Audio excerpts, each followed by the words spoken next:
In the quiet corners of Polk County, Florida, there lived a man named Abraham Shakespeare. Abraham was the kind of guy who didn't need much to be content. He worked hard, kept to himself, and wasn't one to chase after life's grand prizes. But fate, as it often does, had other plans for him. One sunny day in 2006, while stopping at a gas station, Abraham decided to buy a lottery ticket. Just a casual, why not purchase? Little did he know, this simple decision would change everything. Fast forward a few days, and Abraham is holding a ticket worth $30 million. Yeah, you heard that right, $30 million. Suddenly, the guy who was just thinking about his next paycheck was now a millionaire. And life, well, it was about to get a whole lot more complicated. Now, you'd think winning the lottery would be like stepping into a fairy tale golden castles, endless feasts, and happily ever after. But for Abraham, it was more like stepping into a horror movie with a really confusing script. You see, Abraham wasn't one for the spotlight.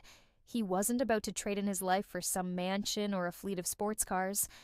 But as word spread that he'd won the jackpot, people started coming out of the woodwork, each with their hands out like extras in a zombie flick. They weren't asking for his autograph, they wanted his money. And Abraham, being the generous guy he was, didn't say no.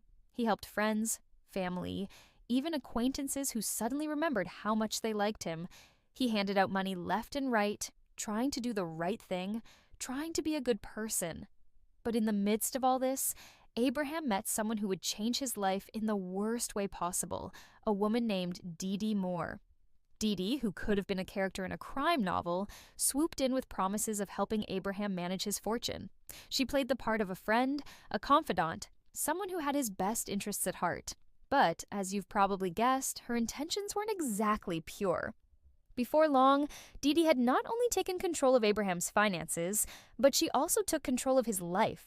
And soon, Abraham started to fade away literally. People noticed that Abraham wasn't around as much, but every time someone asked, DeeDee had an excuse ready. Oh, he's on vacation, she'd say, or he's just laying low. But as the days turned into weeks, and the weeks into months, people began to suspect something was wrong. And boy, were they right. In 2010, the truth came crashing down like a wrecking ball. Abraham's body was found buried under a concrete slab in DeeDee's backyard.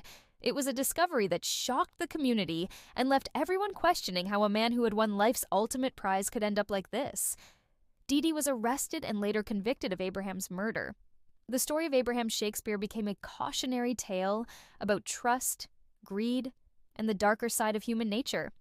A man who once had everything lost it all. Not to a bad investment or a gambling spree, but to someone he thought was a friend. So, what do we take away from Abraham's story? Maybe it's that money can't buy happiness, and sometimes it can't even buy safety. Or maybe it's just a reminder that life's most valuable currency isn't what's in your bank account, it's the people you choose to let into your life. In the end, Abraham's story isn't just about winning the lottery. It's about the cost of that win. A cost that, for him, turned out to be far too high.